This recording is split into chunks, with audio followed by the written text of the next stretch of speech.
एक पिता की दर्द भरी कहानी जिसे सुनकर आप रो पड़ोगे। एक गांव में एक छोटा सा बच्चा था। उसके पिता तो थे, लेकिन माँ की मृत्यु हो गई थी। पिता सारा दिन काम करता और अपने बेटे को पाल पोस कर बड़ा करता है। वह सारे सुख अपने बेटे को देता है जो एक माँ दे सकती थी। उस पिता ने कभी कुछ नहीं मांगा, सिर्फ इतना ही मांगा कि मेरे बेटे को कोई परेशानी ना हो। दिन बीतते गए। बेटा पढ़ लिख कर एक अच्छा जॉब भी करने लगा और वह शहर में रहने लगा। कुछ दिन बाद वह अपने पिता से मिलने आता है और कहता है, पापा, मुझे कुछ पैसों की ज़रूरत है। मैं चाहता हूँ कि शहर में ही ज़मीन लेकर अपना घर बना लूँ। पिता इस बात को सुनकर बहुत खुश होते हैं। सोचते हैं कि मेरा बेटा एक ना एक दिन नाम करेगा। जिंदगी भर की बचाई हुई पूंजी को निकाल कर अपने बेटे को दे देते हैं। बेटा शहर चला जाता है और उन पैसों से अपना घर बना लेता है। पिता इधर इंतज़ार करता रहता है कि उसका बेटा फिर से आएगा। एक ना एक दिन तो मेरे पास आएगा ही। जाएगा कहाँ?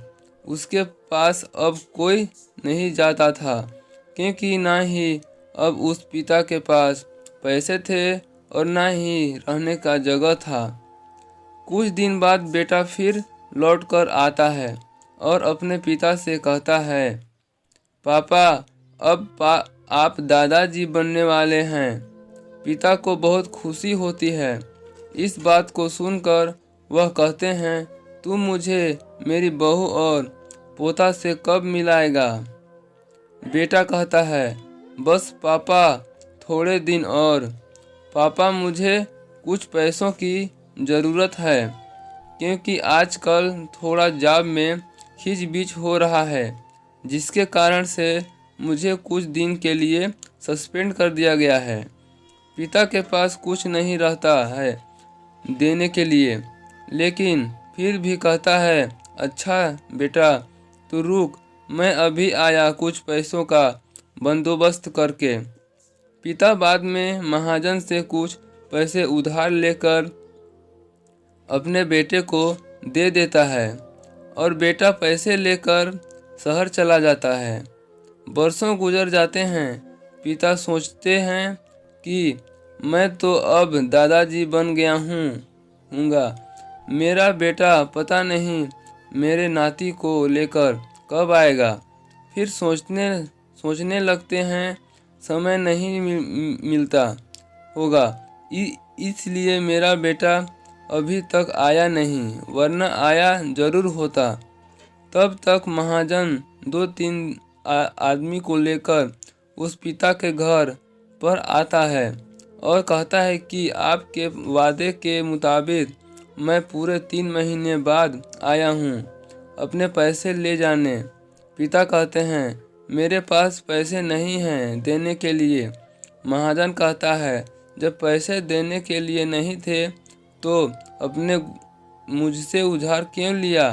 तभी पिता कहते हैं, ठीक है, रुको, मैं तुम्हारे लिए पैसे का बंदोबस्त करके आता हूँ। और वहाँ के नज़दीकी अस्पताल में चले जाते हैं। वहाँ जाकर अपना ब्लड डोनेट करते हैं और अपनी एक किडनी बेच देते हैं और उस महाजन का कर्ज छुटा कर देते हैं।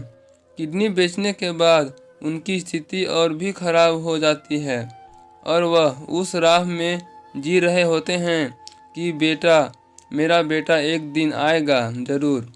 इस आस में जीते जीते एक दिन पिता की मृत्यु हो जाती है, परंतु उस बेटे को अपने पिता को आग देना भी नसीब नहीं हुआ। तो दोस्तों, हमें इस कहानी से क्या सीख मिलती है?